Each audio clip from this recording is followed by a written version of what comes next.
Hi everyone, and welcome to this video where we're introducing our topic on ecosystems.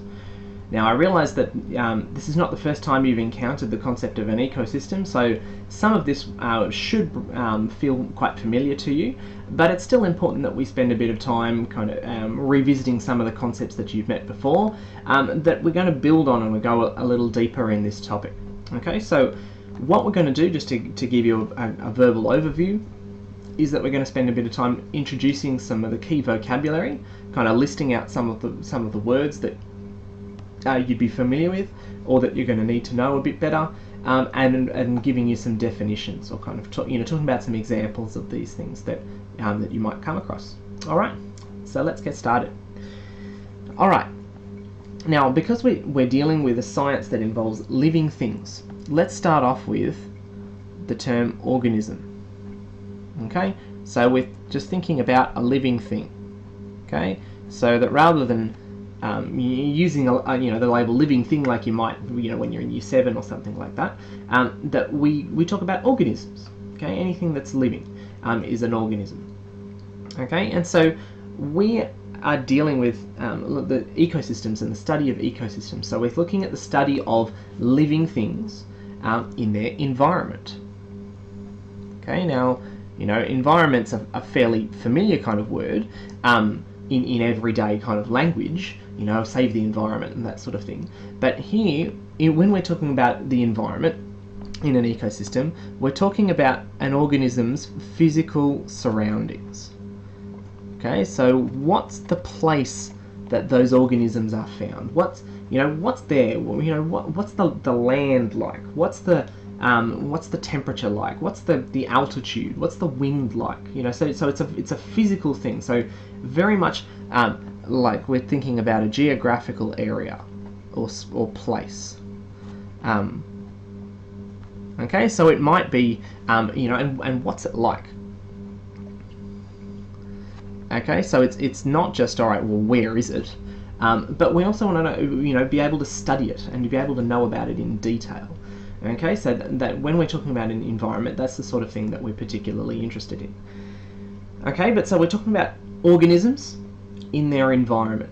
Those are kind of the two aspects about ecosystems. But so we use different, like kind of some additional labels that help us to describe these two parts about an ecosystem.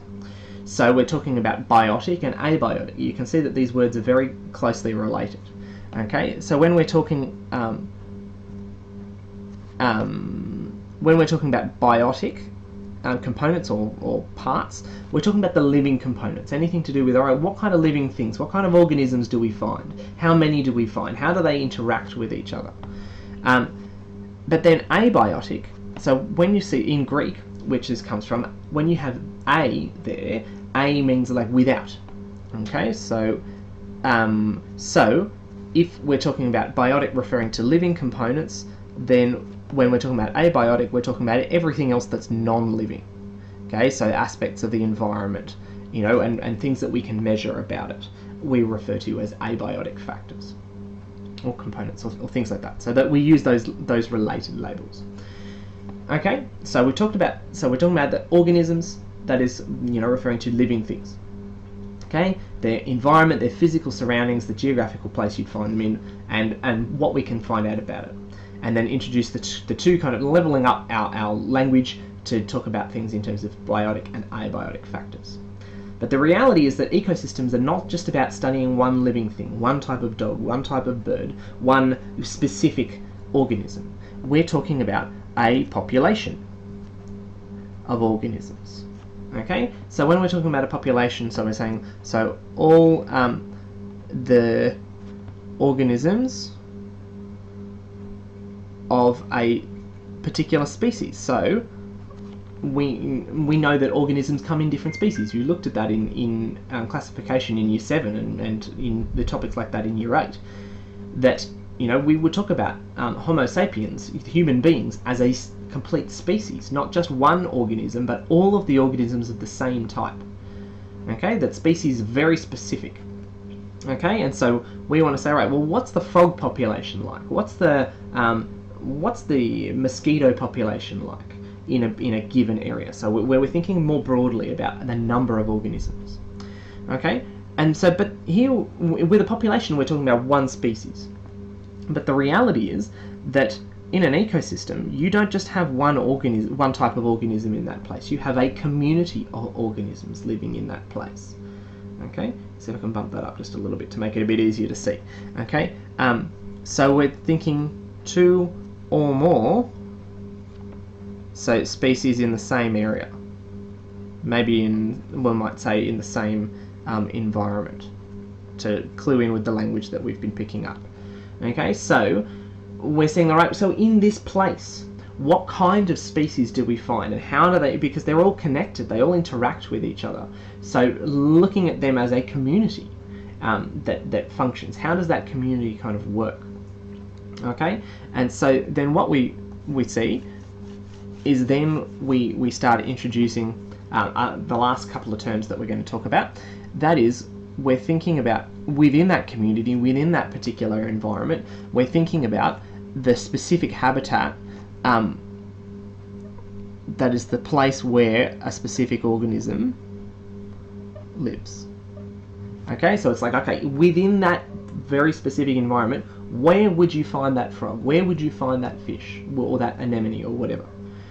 Okay, so we use the term habitat. Okay, so the last 2 words that I'm going to introduce, or well, reintroduce you to, ecosystem and ecology. Okay, so ecosystem. So where we're looking at the interaction between